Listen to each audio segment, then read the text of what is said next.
시청자 여러분 안녕하십니까? 조금 놀라셨죠? 예. 지금 아시는 분들은 아시는데 지금 대표님이 코로나에 다시 걸려가지고 이 방송에 못 나오게 됐습니다. 그리고 오늘 이제 생방을 못 하게 된 게 오늘 또 유튜버가 또 이상한 짓거리를 하는 게 지금 지난번에 뉴스 브리핑에 대해서 일주일간 정지 딱지를 놓지 않았습니까? 근데 이번에는 이제 수엔 스마일에도 또 일주일간 정지, 그다음에 거기 이제 코로나 관련 보도한 거는 아예 삭제를 했습니다. 그래서 지금 오늘 현재로 지금 생방을 내보낼 수가 없기 때문에 오늘 생방에 내보내야 될 내용을 간단히 요약해서 다시 이제 뉴핑으로 이제 녹화 방송 몇 개 뜨기로 했습니다. 그래서 대표님이 매일 5곡지씩 하는데 제가 지금 그렇게 할 능력은 없고, 그다음에 생방은 어차피 할 수도 없고, 그런 상황이기 때문에 어제 오늘 있었던 일 중요한 거 몇 가지만 여러분들에게 전달하기로 하고, 그다음에 대표님이 이제 완쾌가 되시면 그때 다시 정상대로 움직이도록 하겠습니다. 많은 분들이 걱정을 하셨고 이제 댓글로 빨리 완쾌하기를 바란다, 쾌차하기를 바란다, 그런 많은 메시지들을 이제 남겨주셨습니다. 대단히 감사드리고요. 이제 저하고 같이 쭉 있었기 때문에 저도 코로나에 걸릴 확률이 높은데 다행히 뭐 검사 결과 저는 아직 걸리지 않았습니다. 근데 이제 두 가지 정도로 봤을 때 아마 크게 걱정 안 해도 되겠다 하는 거는, 일단 요 최근에 지난 그 봄에 대표님이나 제가 걸리던 거는 델타 변이래 가지고 굉장히 치명적이고 아주 좀 위험한 바이러스였습니다만, 이번에 거는 흔히 뭐 시중에 돌아다니는 오미크론류의 그런 류 같으면은 뭐 크게 빠른 사람 4-5일, 늦어도 일주일 정도 되면 회복되지 않을까 그렇게 예측이 되고 있습니다. 지금 현재 병원에 가셔서 지금 여러 가지 정밀 조사를 받고 있기 때문에 큰 문제는 없을 거로 저는 생각하고 있습니다. 그리고 지난번 쓰러졌을 때는 코로나인 줄도 모르고 이제 워낙 이제 기저질환이 많다 보니까 여러 가지 증세가 오는데 대표님이 느끼질 못했죠. 그러다가 견디다 못해 최악의 상태에서 병원에 실려갔는데, 이번에는 조금 몸이 이상해서 바로 체크해 본 결과 어제 뭐 코로나에 걸렸다는 이제 검사가 나왔습니다. 그래서 이제 즉각적으로 치료를 받으러 이제 가셨기 때문에 지난번처럼 그런 장기간에 걸쳐서 입원을 해야 된다거나 그런 일은 뭐 아닌 것 같습니다. 그래서 너무 걱정하지 마시고 아마 저 정도의 아마 강철 같은 심장과 그런 의지를 가지신 분이기 때문에 곧 나오셔서 지금 방송을 계속 하실 거라고 생각하고 있습니다. 그래서 지금 여러분들 아시다시피 저희 혁명22일 뉴스 브리핑에는 대표님을 대체할 만한 자산이 없습니다. 제가 그 높은 식견과 그 여러 가지 이제 정치 현장에서의 경험, 그다음에 이제 이론과 실천의 문제, 이런 거에 대해서 지금 대표님을 대체해서 이런 방송을 할 만한 인재가 없기 때문에, 일시적으로는 그렇다고 해서 방송을 완전히 중단할 수는 없기 때문에 제가 짧게 아주 핵심적인 뉴스만 간단하게 이제 전달해 드리도록 하고, 주말에 하는 방송은 뭐 그대로 녹화가 되니까 그때그때 전달하도록 그렇게 하겠습니다. 오늘 아마 뉴스, 어제 오늘 뉴스 보셨습니다만 김여정이 또 막말을 했죠. 뭐 이 여자가 막말한 게 뭐 한두 번은 아닌데, 미리 말씀드린다면 우리가 통일이 되거나 북한이 붕괴되거나 저희들을 처발랐을 때 얘는 반드시 풍산개와 함께 동물원에 가두도록 합시다. 이 공식 문서상의 공식 스피치의 그 문장에 무슨 개나 발언이 있다는 소리를 듣는 게, 물론 북한이 어디 뭐 그런 말 한 게 한두 번이 아니고 어제 오늘도 아닙니다만, 뭐 혹자는 이렇게 이야기합니다. 왜 우리는 그런 막말을 못하나. 할 수는 있죠. 할 수는 있는데 만약 그랬을 경우에 중립적인 입장이나 전 세계 언론들이 너가 남한이나 북한이나 똑같은 족속들 아니냐라고 할 겁니다. 그래서 북한이 우리의 스승이 아니기 때문에 쟤들이 막말을 하고 마치 굉장히 우리를 비아냥거리고 우리가 한 방 얻어맞은 것처럼 느껴진다 하더라도 걔들 하늘을 똑같이 할 수는 없죠.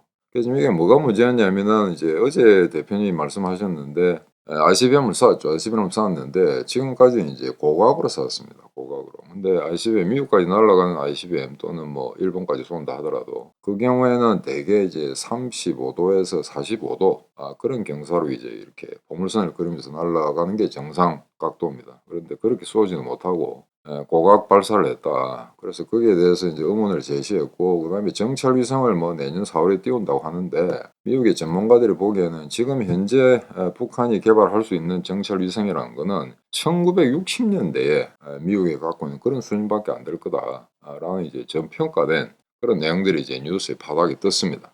그래서 이제 카메라 광학기기 같은 것도 굉장히 조잡하기 때문에 지금 현재 미국이 갖고 있는 위성 같으면은 한 30cm, 그다음에 한국, 뭐 일본 위성 같은 경우에는 50cm, 그냥 그 정도를 식별할 수 있다 그러면 인공위성에서 차량의 남발을 확인할 수 있을 정도로 정밀하다는 거거든요. 근데 지금 뭐 확실치는 않으나 전문가들의 이야기에 따르면 북한이 개발할 수 있는 정찰 위성이라는 거는 아마도 한 200m, 그러니까 인공위성에서 활주로 정도로 확인할 수 있는 간선도로 그런 굵직굵직한 어떤 인프라 시설만 확인할 수 있을 정도이기 때문에 지금 현재 21세기의 이 디지털 시대에 걸맞는 그런 정찰 위성은 아닐 거다라고 이제 저평가된 내용들을 쫙 뿌렸죠. 그랬더니 또 김여정이 그에 대해서 두고 봐라. 우리 한다 뭐 이런 식으로 이제 이야기를 하고 있습니다. 자, 그런데 정찰 위성은 우리는 어떠냐? 우리는 미안하지만 한 대도 없습니다. 일본은 제가 알기로 한 12여 년 전에 4대 정도 있다가 이 4대라는 건 오로지 북한의 미사일 발사, 북한의 어떤 군사 시설의 이동, 병력 이동만 관찰하는 위성이 4개가 있었습니다.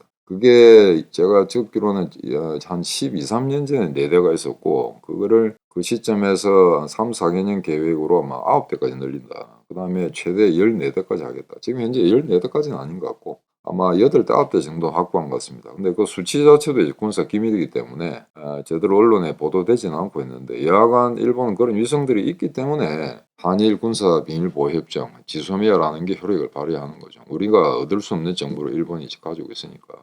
그런 상태인데 우리는 그럼 언제 개발하냐? 우리도 한 3기 정도를 현재 이제 개발을 하고 있습니다. 하고 있는데 아마 완성되는 거는 상당 기간에 2000한 뭐 25년 정도 그때가 돼야 되지 않을까. 지금 현재 착수 중이니까.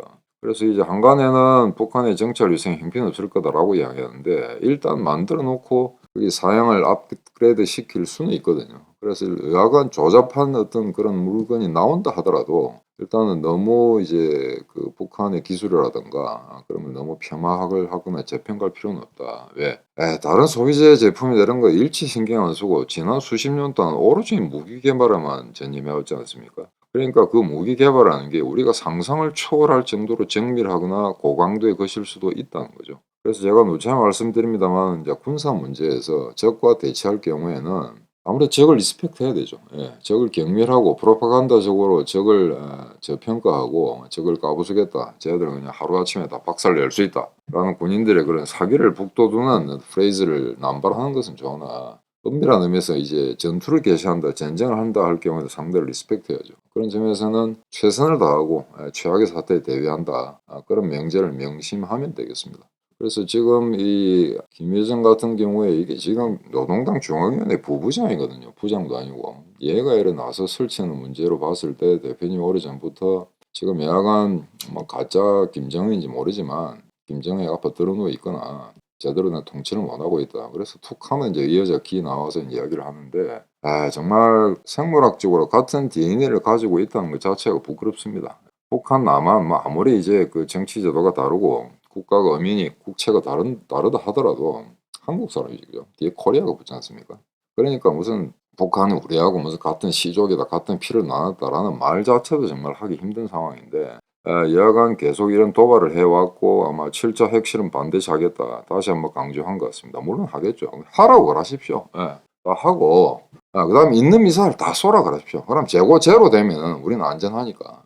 지금 아마 그 조 단위의 돈을 써서 막 미사일을 발사한 것 같은데 뭐 핵실험을 하든지 말든지. 근데 핵실험은 지금 들리는 이야기하면은 약간 어떤 기술적 결함 때문에 돈도 돈이지만 그다음에 이제 타이밍을 언제로 하느냐 이런 문제 그런 문제가 복합적으로 결합이 돼 있어서 지금 당장 하지는 못하고 있다. 아마 연말 내에 쏘지는 않겠죠. 내년쯤 돼서 아마 하지 않을까라고 이제 대부분이 그렇게 예측을 하고 있고. 그래서 지금 소위 이제 이런 문제가 발생한다. 미사일을 발사했다든가 그다음에 핵실험에 임박한 전조가 보인다든가 이렇게 되면은 되게 이제 우리나라보다는 외국에 있는 CSIS라든가 랜드 연구소라든가 그다음에 아틀란틱 뭐 카운슬이라든가 이런 유명한 어떤 안보 전문기구 그에 대한 전문가들의 이제 의견을 듣는 경우가 많습니다.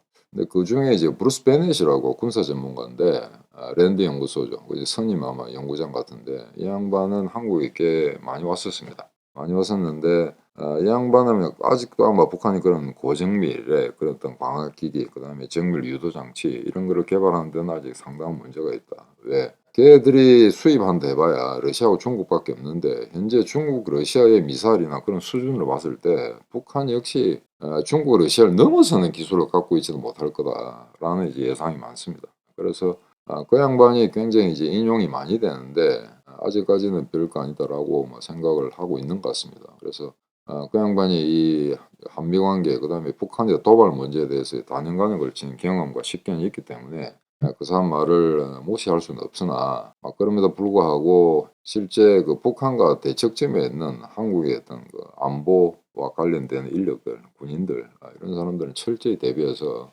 여사한 북한의 어떤 그 희한한 행동에 즉각적으로 대처할 수 있는 그런 태세는 갖춰야 될 것 같습니다. 그래서 이번에 이제 김여정이 그런 막말을 하고 미사일을 쏘았으니까 ICBM을 쏘았으니까 즉각적으로 반응을 했죠. 미국 같은 경우도. 랩터라고 F-22 4년 반 만에 아마 한반도 상공에 뜬 것 같습니다. 그다음 B-52도 같이 떴고요. 그래서 지금 요 최근에 B-52 전략 폭격기라든가 B-2는 지금 좀 문제가 있어 가지고 일단 출격을 못하는 걸로 되어 있는데 B-50이라든가 대체 자산들이 아직 있기 때문에 전략 폭격기가 수시로 한반도 상공을 넘나드는 이런 현상들이 자주 나타나니까 어떤 측면에서는 워낙 자주 미국의 어떤 전략 자산들이 한반도 주변에 모이니까 아예 최근에는 뉴스에도 나오지 않는 그런 현상들이 있습니다. 그래서 이게 얼마나 우리가 이제 안보 문제에 불감한가. 과거에 70년대, 80년대 같으면 난리가 났죠. 그런데 그런 와중에 월드컵을 하고 있는 와중에도 북한이 저런 어떤 여전히 끔찍한 업무를 꾸미고 있다는 거. 이런 문제들, 그런 문제를 이번 사건을 통해서 다시 한번 상기하는 게 좋지 않나 그렇게 생각되고요. 그다음에 이건 윤석열 정권과 관련된 이야기인데, 자, 그럼 윤석열 정권뿐만 아니고 과거에 우리 어떤 보수 정권, 그다음에 이제 좌파 정권 들어섰을 때 북한의 태도 이런 걸 한번 기억을 한번 되살려 보시기 바랍니다. 일단 대표님이 정확하게 지적하신 것처럼 한국에 소위 말해서 보수 우파라고 딱지를 붙일 수 있는 정권이 등장했을 때는 절대 교섭하지 않습니다, 북한이. 그리고 부르지도 않습니다. 자, 보십시오. 북한에 건너간 사람은 김대중, 노무현, 문재인이지 않습니까? 박근혜, 이명박은 북한에 부르지 않습니다. 불러봐야 자기 편이 될 리도 없고 별로 그렇게 득될 게 없다고 생각하는 거죠. 분명합니다, 그거는. 그렇기 때문에 지금 거기서 담대한 구상인이 북한하고 조금이라도 대화를 모색할 수 있지는 않을까라고 하는 그런 가느다란 희망을 표시한다는 것 자체가 얼마나 이게 한심하다 하는 걸 갖다 여러분들 아마 스스로가 시간이 지나면 아마 여러분 스스로 눈으로 확인할 수 있을 겁니다. 그리고 이제 반대로 이런 게 있습니다. 자, 그러면은 한국의 소위 말해서 이 민주당 계열에서 찍은 대통령들이 미국이 어떤 시각으로 바라보고 있는가 한번 잘 보시기 바랍니다. 자, 김대중 대통령은 미 의회 연설을 했습니다. 그전에 김영삼 대통령도 했고요. 그다음에 이명박 박근혜는 다 미 의회 연설을 했습니다. 미국에서는 국빈을 초청했을 경우에 스테이트 비지트죠.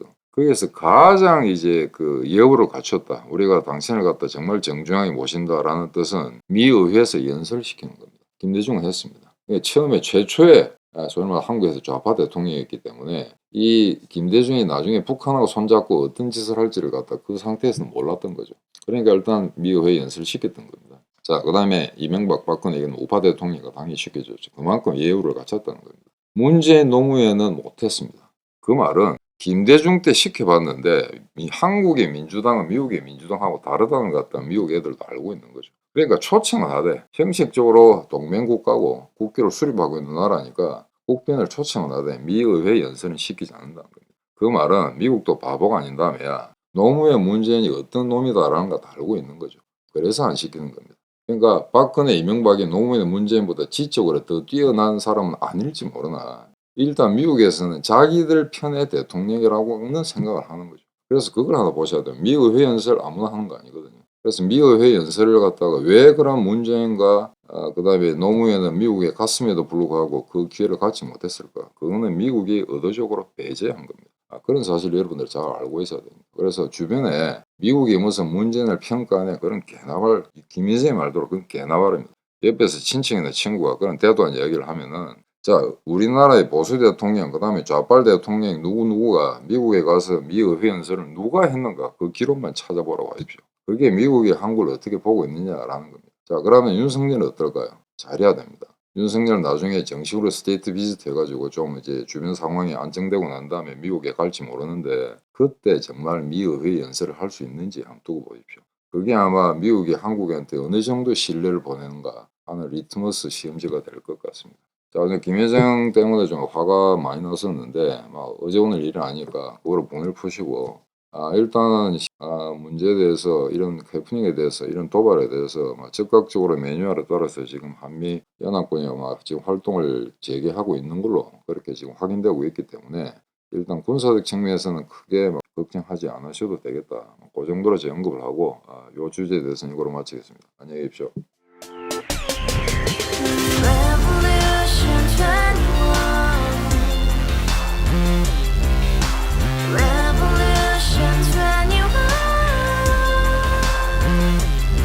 내 나이 30 월세 30 코인빚만 300 서울에 온 지 벌써 10년 아둥바둥 버텼지만 여전히 난 반지 하에 제왕 곰팡이 연문제약 내 미래는 깡통망통 완전히 폭망 고시원 창문만큼 작아진 내 꿈 연애 결혼 내 집 모든 게 헛꿈 1년 전 떠난 여친 울며 말했지 같이 써봤자 평생 가본 게 꼭꼭꼬라지 Revolution 21.